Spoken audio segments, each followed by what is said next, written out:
معجزات د رسول الله مبارک سدي. نبی علیہ الصلوۃ والسلام مبارک لوی معجزه غټه معجزه قران کریم ده. ځکه الله تعالی جل جلاله کافرانو ته چیلنج ورکړي درې قسمه. اول وار چیلنج ورته ورکړي چې کافرانو ته سي قران ته سحر وایست، جادو وایست، نبی علیہ السلام تعالی اعوذ بالله جادوګر وایست، د قران کریم په شکل باندې تاسو کتاب راوړي. عاجز اوس د قران کریم په شکل کتاب یې نسوي پېښولای. دویم ځل کې الله چیلنج ورکړي چې چلو صحیح ده د قران کریم په شکل کتاب خو تاسو نسوي راوړي، لس سورتونه د قران په شکل راوړي هم زما قبول ده. لس سورتونه هغه هم نسو راوړسته نسوي راوړي. دریم ځل کې الله تعالی چیلنج ورکړي ورته چې فاتو بسوره من مثله، د قران عظیم شان د یو کوچنی سورت په اندازه باندې تاسو یو سورت راوړي او مشته پیش کړي. هغه هم نسو کولای. نو دا څومره غټ چیلنج دی. کفار هر څه کولای شي، د دنیا جازونه، د دنیا ټینکونه، د دنیا اصله، د دنیا هر څه کولای شي. تر اوسه تاسو لیدل چې د قران په مقابل کې بل داسې کتاب پیش کړي نسته. په ټوله دنیا کې تر آخرته پورې نه پیښولای. نو دا یو بهترین کتاب ده چې هغه د مخکنی اشخاصو، یعنی د آدم علیه السلام څخه ونیسه د انسانیت د ابتدا چې انسانیت نو بیا تر اوسه پورې، بیا تر قیامت پورې چې څومره واقعات راځي، څومره خبرې راځي، دا ټول موږ تاسو ته بیانوي قران کریم. ولې قران کریم او حدیثو کې ډېر داسې واقعې نه دي راغلي چې د قیامت علامات د قیامت چې نږدې سي صبر راځي، دجال به راځي، یاجوج ماجوج به راځي، حضرت عیسی علیه السلام به راځي، امام مهدي به راځي، بیا به ورسره مقابله کیږي، بیا به ټول ختمیږي دا کفار، بیا به ټول دنیا د مسلمانانو څخه ډک وي. بیا 40 کاله حضرت عیسی علیه السلام بادشاہی کی، هر څه به ارزانه وي، آرامي وي، قتل به نه وي، فساد به نه وي. حضرت عیسی علیه السلام چې وفات سي د هغې نه بعد بیا آهسته آهسته خلک د اسلام څخه وځي. ټوله دنیا کې یو سړی نه پاته کیږي چې کلمه د الله وایي. الله قیامت پر راولي. دا واقع خو ټول قران کریم کې ذکر ده، دا خو ټول احادیثو کې ذکر ده. او شق صدر دا د رسول الله صلی الله علیه وسلم عجیبه معجزه وه چې نبی کریم علیه السلام مبارک شق صدر وس سینه مبارک د نبی علیه السلام سیوی سوه. نن سبا ډاکټران هم ځانو ته غټ غټ خلک وایي چې زه اپریشنونه کوم. نبی علیه السلام کوچنی و بازی کوي، دو ملائکې راکښته سوې، د یو ملک په لاس کې تشت ده، بعضې خلک یې تشت بولي، پېژنئ؟ تشت نه ده، غټه کاسه دا وه چې راغله رسول الله صلی الله علیه وسلم د نورو کوچنیانو سره بازی کوي. نبی علیه السلام یې داسې پرېیستی، ښه په عزت په احترام د رسول الله مبارک سینه یې څیرې کړه، د رسول الله مبارک زړه یې راویستی، هغه یې د زمزم په اوبو باندې پرېولی، بیرته یې زړه دننه کوي، بیا یې وګنډئ. نه بېهوش سوی ده، نه یې درد محسوس کړی دی، او نه هم تکلیف ورته پیش سوی ده. ټول هغه وینه مینه چې وه کوم ځای کې چې شیطان مشوکه لګوي هغه یې ټول ځینې وایسته، ویې غورځول. دا عجیبه معجزه ده. هغه و چې حلیمه سعدیه ته دا الوکان راغله،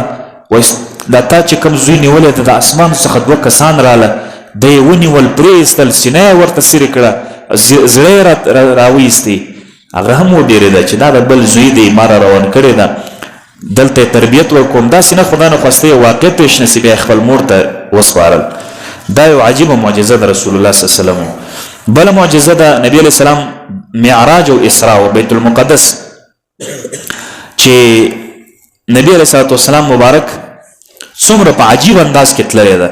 مولوی بجلیګر صاحب یو عجیبه واقعه ذکر کوي، وایي ما د مولانا محمد طیب رحمه الله څخه پوښتنه وکړه چې د شمس الحق افغاني علم څومره وه. وایي مولانا طیب رحمه الله چې د دارالعلوم دیوبند مهتمم و، هغه ویله چې په روی زمین کې ما د شیخ شمس الحق افغاني غوندې علم تر اوسه نه ده لیدلی. په روی زمین کې دا خپله د قاري طیب رحمه الله خبره ده. وایي شمس الحق افغاني رحمه الله ډېر مریض و، وایي زه ولاړم په بستر پروت و، وایي چې ورغلم زوی ته مې ورته ویل چې ورته ووایه چې مولانا بجلیګر راغلی، اجازت یې وکړې دننه سو، وایي په کټ کې ډېر سخت بیمار دی، پروت دی. وایي زما څخه پوښتنه وکړه چې څنګه راغلی یې؟ مال صاحبه د یوې مسلې پوښتنه درڅه کوم، په دې کې ډېر غټ اختلاف دی چې آیا الله جل جلاله او نبی علیه السلام مخامخ سره کتلي دي که نه؟ په دې کې ډېر غټ اختلاف دی. بعض علما صحابو کې دا اختلاف د وینا الله تعالی یې ډایرکټ نه دی لیدلی، خو ډېر خلک او ډېر صحابه په دې کې دي چې الله تعالی یې لیدلی ده بالکل، لکه غش ولنده دا څومره سره نږدې دی ویني الله تعالی او نبی علیه السلام په دغسې نږدېکت کې سره لیدلې ده کما یلیق بشانی لکه د الله د شان سره چې مناسب. وایي ما پوښتنه وکړه چې علامه شمس الحق افغاني صاحب ستا علم خو ډېر ده ته ما ته ووایه چې الله تعالی او نبی علیه السلام لیدلې ده سره که نه ده؟ ته د علماو قول پرېږده د ټولو قولونه پرېږده خپل یو رایه راته ووایه. شمس الحق افغاني صاحب راته ویل چې بجلیګر ما راغوښتې وې مالیات ته وایي نه وې راغوښتې ته رالې معلوم رالم وایي ما ستا سره ملاقات وکړ که مې ونه کړه وایي ودې کړه زه مریض هم که نه وم وایي بلکل مریض وې وایي هغه ذات چې یو څوک غواړي ځان ته راغواړي او بیا هغه د مریضي او د تکلیف څخه منزه او صفا دی نو هغه بیا ځان پټي سوال نه پیدا کیږي. ډېر عجیب انداز کې خبرې کړې دي. نبی علیه الصلاة والسلام مبارک معراج بیا شمس الحق افغاني رحم الله ورته ویل خپله بجلیګر صاحب قصه بیانوي وایي الله تعالی جل جلاله وایي بیا مې پوښتنه وکړه مولوي بجلیګر صاحب وایي چې دا عمر څومره وه یعنې دا ملاقات څومره وه 1 دقیقه وه 10 منټه و 1 ګنټه و څومره ملاقات و؟ وایي علامه شمس الحق افغاني راته ویل چې د عاشق او د معشوق په منځ کې چې کله ملاقات راسي نو ستا څه خیال دی چې هسې ایله ژر به خلاصي که به چې هر څومره وخت ډېر پکښې وځي دی په خوشحالۍ ولنه چې وخت ډېر کښې وځي. شمس الحق افغاني رحم الله ورته ویل چې دا په لسګونه کلونه نه و په زرګونو نه وه بلکې په لکونو ورځې الله تعالی جل جلاله د ورځې او د شپې دا نظام یې درولې وه دا نظام ولاړو دا نظام نه چلیدی دا کړی چې په کم کړی کې د الله رسول پورته سوی و هغه زنګېدی نبی علیه السلام چې د اخوا را نازل سو هم هغسې زنګېدی نبی علیه السلام بستر هغسې ګرم و لکه دی چې د معراج څخه راتلی پورته کېدی چې څومره په کومه طریقه په کم طرز باندې هماغسې دا بستر د رسول الله مبارک هغسې نبی علیه السلام مبارک ګرم و بستر او رسول الله صلی الله علیه وسلم ته الله تعالی وویله چې نور خو ټول صفتونه ما درکړي دي یو صفت پاته دی چې ټولو پیغمبرانو ته لمونځ هم ورکړه پیغمبرانو ته چې د الله پیغمبر مونځ ورکړه د رسول الله صلی الله علیه وسلم نوم سو امام الانبیاء د ټولو پیغمبرانو امام دا یو لوی اعزاز دی هیڅ پیغمبر داسې اعزاز نه لري دا فخرن وایو چې رسول اکرم صلی الله علیه وسلم امام الانبیاء دی د ټولو پیغمبرانو امام ده. دغه شان د شق القمر نبی علیه الصلاة والسلام مبارک چې کله اشاره وکړه په دوه ګوتو باندې سپوږمۍ 2 ټوکړې سولې سپوږمۍ 2 ټوکړې سولې ساینسدانانو نه منله تقریبا یو څو کلونه مخکې ټولو ساینسدانانو د غرب او د امریکا او د برطانیې او د جاپان دغه ساینسدانانو تحقیق کړی وه هغه خلک چې خلا ته ځي سپوږمۍ ته پورته کېږي هغه په خپله دا تحقیق کړی و چې دلته یو وخت کې سپوږمۍ 2 ټوکړې سوي دي ساینس چې په کوم ځای کې ختمیږي د هلته د نبی علیه السلام معجزات شروع کېږي ساینس نبی علیه السلام ته محتاج نبی علیه السلام ساینس ته نه دی محتاج نو دا د الله د رسول یو عجیب معجزه وه نبی علیه السلام مبارک 5 معجزه عجیبه ده قریشو ټولو دا وعده وکړه چې رسول الله به نن شهیدوو ټول په سوونو کسان ولاړ دي نبی علیه السلام مبارک یو موټی خاورې واخیسته وجعلنا من بين ايديهم سدا ومن خلفهم سدا فاخشيناهم فهم لا يبصرون چوف وکړه چې وې پاشي الله جل جلاله دا یو موټی خاوره د ټولو کافرانو په سترګو باندې ورسول ټول کافرانو سترګې نابینا سولې شلې سولې سترګو یې دید پرې شوی نبی علیه السلام دغسې مخامخ ځینې تیر سو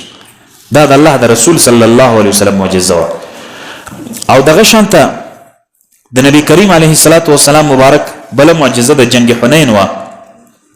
چې نبی علیه السلام یو موټی خاورې یې واخیسته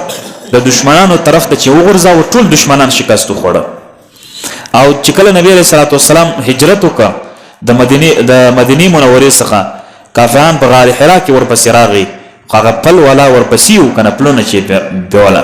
نبی علیه السلام مبارک غار ته چې ننوتی حضرت ابوبکر صدیق ویل چې یا رسول الله اوازونه یې موږ اورو د دوی د چمبلانو ټکهار یې موږ اورو دا خو اوس موږ نیسي نبی علیه السلام ویل چې غم مه کوه الله زموږ سره دی یعنې په دغه سختو حالاتو کې په دغه سختو مشکلاتو کې هم د الله د پیغمبر صلی الله علیه وسلم او د صحابو توکل پر الله باندې و مشکلات الله راولي مشکلات آسانی هم الله جل جلاله د بندگانو چې کوم دماغونه او تعبیرونه دي دا بدلیږي، خو د الله نظام نه بدلیږي. نو دا و چې جولاګکه د رسول اکرم صلی الله علیه وسلم د غار حرا مخې ته خپله ځاله ووهله او هغه خپل تارونه یې جوړ کړي. کافرانو چې وکتئ چې جولاګکه خو په نیمه ګانټو په لس منټه کې جولاګکه نسي جوړولی، څو ورځې به تېرېږي. ول دا خو نبیل دلته نه دي ننوتلي په دې مار، بیرته شاته راواپس کنی څومره اوشان، څومره پیسې، څومره زنانی او څومره انعامات د قریش کفارو مقرر کړي وو چې څوک محمد مصطفی موږ ته په ګیر راکړي موږ به دومره اوشان ورکوو، دومره ښځې به ورکوو، دومره پیسې به ورکوو، دومره دراهم به ورکوو، دونه سرو زر او سپین زر به ورته ورکوو. خو نبي کریم علیه الصلاة والسلام مبارک ته مسخرې ورسره کولې، خو نیولی کنه شهید کول د الله پیغمبر الله جل جلاله د یو د هغه غار په صحن کې د یو کوچنی حیوان چې جولاګکه د هغې په د معمولي جولاګکه چې کوم تارونه جوړوي ډېر کمزورې دی چې پویه کې ختمیږي، الله په ده وساتي. نو الله جل جلاله انسانان په کله کله په یو داسې شي ساتي خپل دوستان چې هغه ډېر کمزورې شي خو ډېر قوي کار کوي. نو دا د الله د پیغمبر صلی الله علیه وسلم هغه معجزه وه. نو معجزات هم شته چې بیا الله جل جلاله دې موږ تاسو ته د عمل کولو توفیق راکړي. وما علی الا البلاغ واخر دعوانا الحمد لله رب العالمین.